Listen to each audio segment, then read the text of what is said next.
Bonjour à tous, petite vidéo de démonstration d'un turbo GTX 2867R génération 2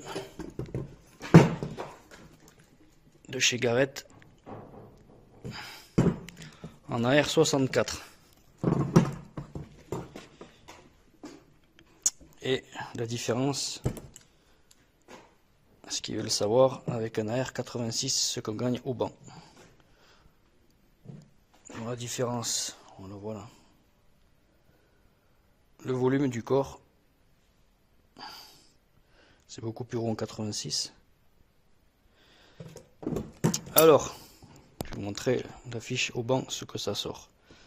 Avec 2 barres de boost, mais qui réduit à 1 bar 9 à partir de 6000 tours.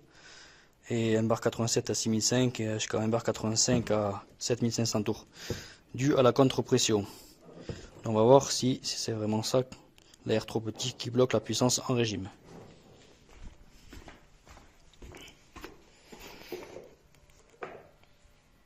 Donc voilà ce que ça sort.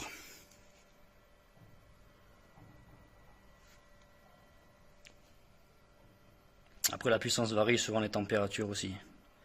Bon, on peut gagner après au moins 5 chevaux, ça dépend du refroidissement. C'est une courbe de référence. Là 2 tirs, on voit qu'on est pareil.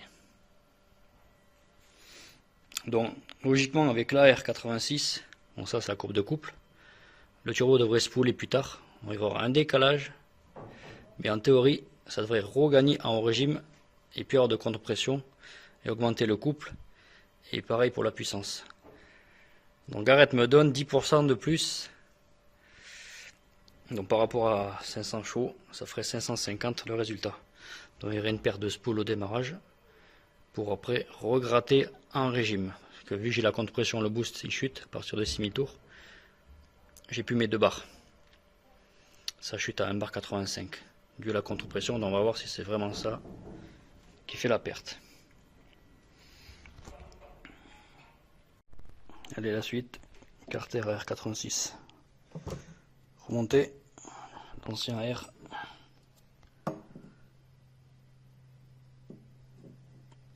Ça n'a rien à voir.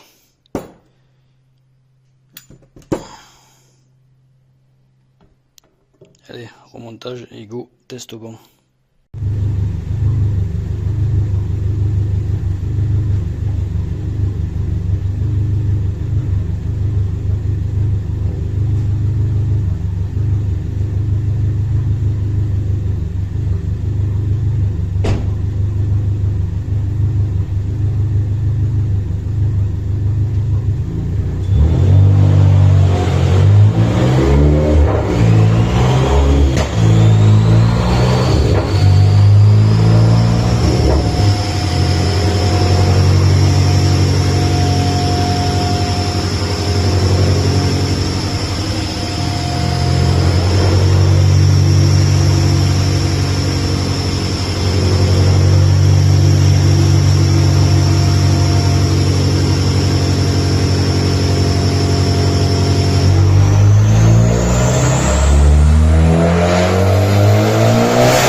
Petit test, voilà, alors le gain.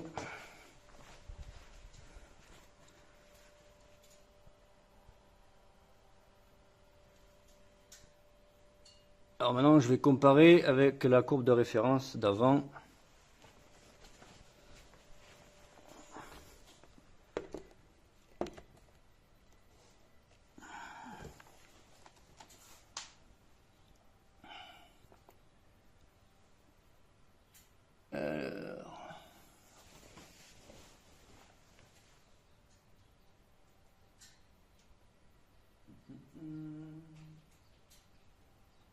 Elles sont où?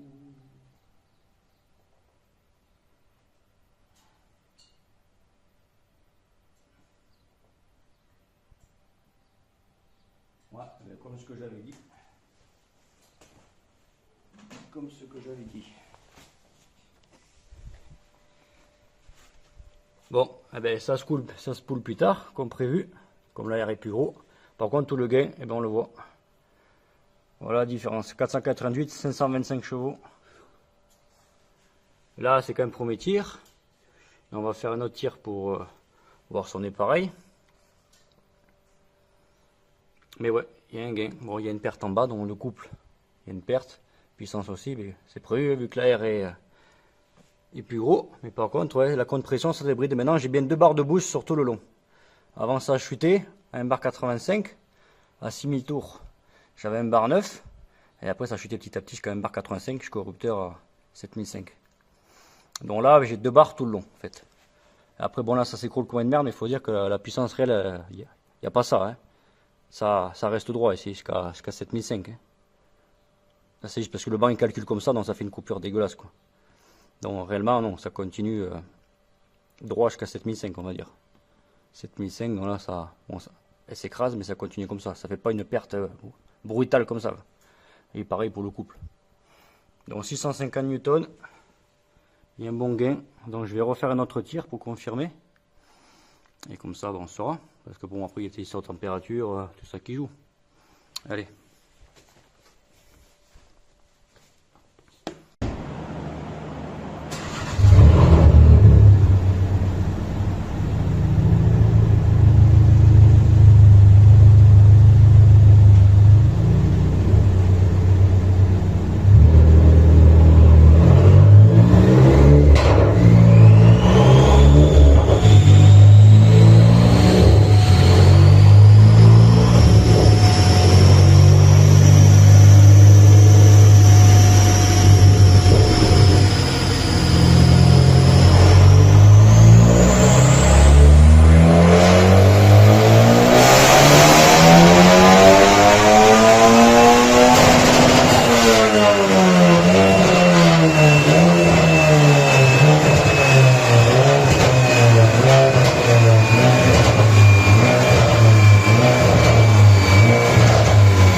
Bon, Un peu plus de couple, un petit peu moins de chaud, la perdu là. Peut-être mauvais refroidissement. En gros, c'est similaire.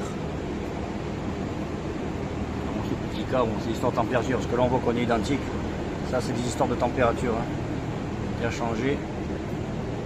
Là aussi, le couple, si le pneu chauffe un peu, et on voit que l'AR 64 vs l'AR 86, il y a une différence. Donc, il y a une perte en bas, oui.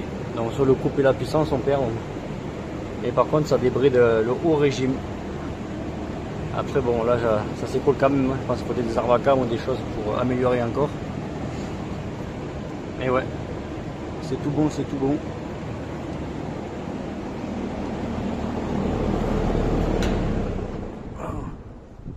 Alors, base moteur, 2 litres EcoBoost, stage 4, bloc forgé, injecteur 2000 cc, pompe XDI Evo, 240 bars, petite admission maison, bon ça c'est cornet Ramer,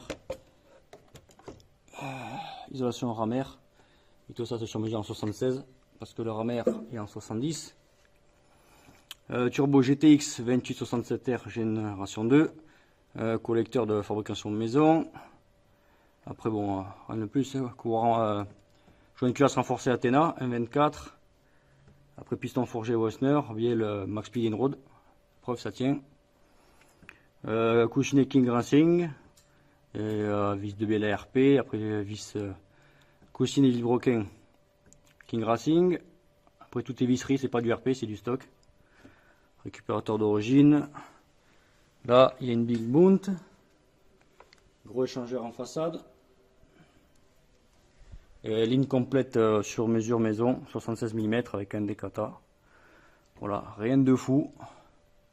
Et ça fonctionne très bien.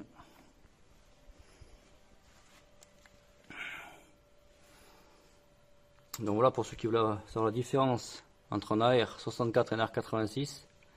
Voilà ce que ça fait. Bon là c'est valable parce qu'il y a beaucoup de puissance. Et bon si c'est réglé à un bar, il n'y aurait pas de différence là-bas, il y aurait juste la perte ici, quoi. Donc pour ceux qui ont des grosses configs, c'est intéressant de mettre un AR plus gros. Allez, voilà, si ça vous a plu, likez, partagez. Et là, à la prochaine.